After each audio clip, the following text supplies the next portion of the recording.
Que o seu dia e a sua semana sejam abençados. Bem-vindos a mais uma exploração profunda.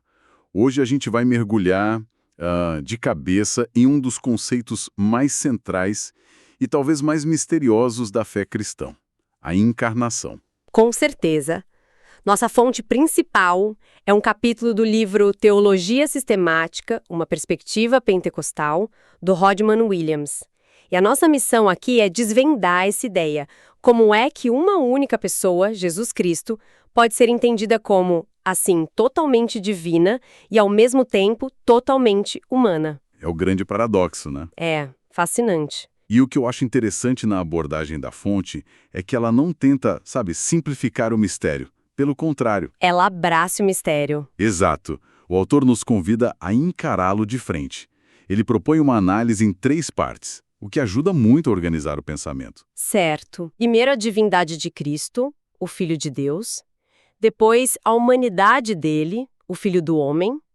E, por fim, que é o grande desafio, como essas duas naturezas coexistem em uma só pessoa. Ok, vamos desembrulhar isso então. A fonte começa com aquela frase poderosa do Evangelho de João.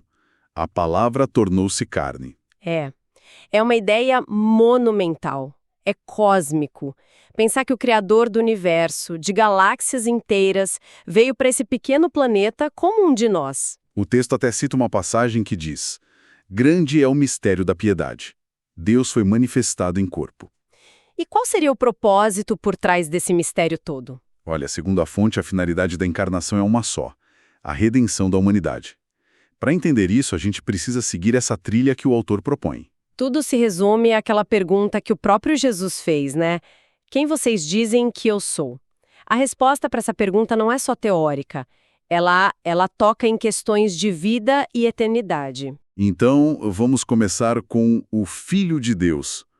Como essa identidade é confirmada nas fontes? O livro aponta para 4 formas de autenticação.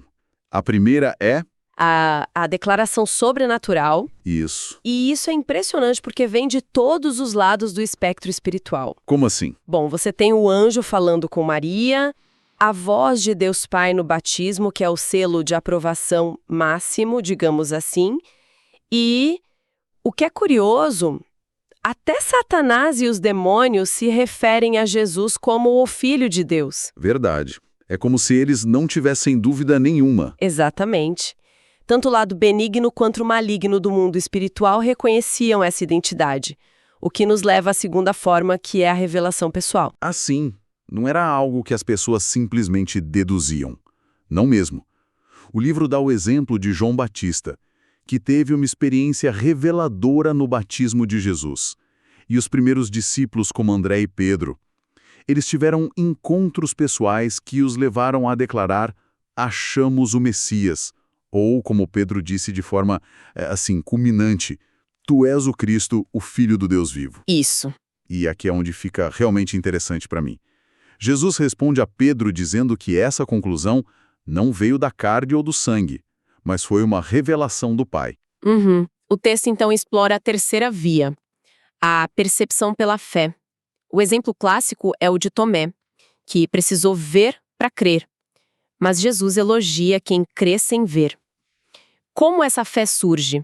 Essa é uma questão muito importante que o texto aborda. A fé não é um salto no escuro, sabe? Certo. Ela nasce da renovação através de 2 elementos, a palavra e o Espírito.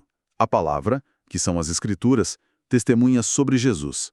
As próprias palavras e obras dele, especialmente a ressurreição, são um forte testemunho. Entendi. Mas é o Espírito Santo que, ilumina a mente e o coração para que a pessoa possa realmente confessar: Jesus é Senhor. Ok, então já vimos como essa identidade é estabelecida. Mas o que o título Filho de Deus realmente significa? A fonte detalha isso em 3 camadas. Primeiro, ele é o escolhido de Deus. Exato. E aí tem uma conexão muito forte com Israel do Antigo Testamento, que também era chamado de Filho de Deus. Ah, o filho coletivo. Isso. Israel era o filho escolhido, mas falhou em sua missão. Jesus é o filho fiel que cumpre perfeitamente essa vocação. E é crucial notar que ele não se tornou filho em algum momento. Tipo no batismo. Exatamente. Ele nasceu filho de Deus. A segunda camada é que ele é o filho único. O texto faz uma distinção bem clara. Os crentes se tornam filhos de Deus por adoção, mas Cristo é filho por natureza. Isso aponta para a singularidade dele. E essa singularidade nos leva à terceira camada, que é a mais profunda, mais bombástica, digamos. Que é? Que ele é Deus. A fonte mostra como as palavras e ações de Jesus testificam isso. Ele perdoou pecados, algo que na mentalidade da época só Deus podia fazer. Isso causou um escândalo, né? Um escândalo enorme. E ele aceitou a adoração. Ele se aplicou títulos do Antigo Testamento que eram exclusivos de Deus, como a luz do mundo, o bom pastor, e de forma conclusiva declarou: eu e o Pai somos um. Nossa. E o título Senhor, ou Kyrios, em grego, é fundamental aqui, porque ele transfere para Jesus toda a autoridade e identidade de Deus, de IHWR, do Antigo Testamento. É como se eles estivessem dando o nome mais sagrado de Deus a ele. Foi a forma mais direta que eles encontraram para dizer: este homem é Deus. Uau! Ok, então, a divindade está bem coberta. Agora vamos para o outro lado da moeda, o Filho do Homem.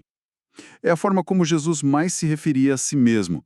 O que significa isso, basicamente? No nível mais fundamental, significa o homem ou ser humano. É a autodeclaração de solidariedade dele com a humanidade. Eu sou um de vocês. Simples assim. Só que o termo também carrega um mistério. No livro de Daniel, tem uma visão de uma figura celestial semelhante a um filho de homem que recebe um domínio eterno. Ah, então não era um título tão humilde assim. Não era. Jesus evoca essa imagem também, unindo a sua humanidade comum à sua identidade celestial única. Era genial. Vamos explorar essa humanidade, então. O texto descreve como o homem representativo, o último Adão, o arquétipo do que a humanidade deveria ser. Isso, aquelas palavras de Pilatos, eis o homem, ganham um significado, muito profundo nesse contexto. Profundo mesmo. E ele também era um homem real, com um corpo físico. Isso é importante para combater uma heresia antiga chamada docetismo. O que era isso? Era a ideia de que ele só parecia humano, como um fantasma, sabe? Mas as fontes bíblicas insistem que ele foi ouvido, visto, tocado, e era um homem total. Sentiu fome, cansaço, alegria, tristeza, raiva. O livro destaca que ele cresceu em sabedoria e até admitiu não saber de certas coisas, como o dia do seu retorno. Isso é surpreendente. É muito surpreendente. E ele também foi tentado, né? Em todos os aspectos, como nós, diz a fonte, porém sem pecado. Essa perfeição não era automática. O texto diz que ele aprendeu a obediência por meio daquilo que sofreu. Essa afirmação é poderosa. Demais. A vida sem pecado dele não é apresentada como um superpoder divino que o tornava imune, sabe? Mas como uma vitória humana contínua. Conquistada a cada dia. Isso, conquistada através da luta e da obediência. Ele era o homem perfeito e também o homem ungido pelo Espírito Santo, que o capacitou para o seu ministério de pregação e cura. Então, como a gente junta tudo isso? Como ele pode ser 100% Deus e 100% homem ao mesmo tempo? O livro chama isso de o paradoxo maior. A chave, segundo a teologia cristã, é afirmar as duas naturezas em uma pessoa. Não era metade-metade? De jeito nenhum. Nem uma pessoa divina alternando com a pessoa humana. A formulação clássica, depois de séculos de debate, foi que as naturezas existem sem confusão, sem mudança, sem divisão, sem separação. Ele é o Deus homem, uma única pessoa. E a maneira como essa união aconteceu é descrita como a maravilha da encarnação, a concepção pelo Espírito Santo e o nascimento da Virgem Maria. Exato. O texto apresenta isso como o mecanismo do milagre. A concepção pelo Espírito Santo aponta para a divindade e santidade dele. E o nascimento de Maria. Afirma a humanidade real dele, sua conexão com a nossa raça.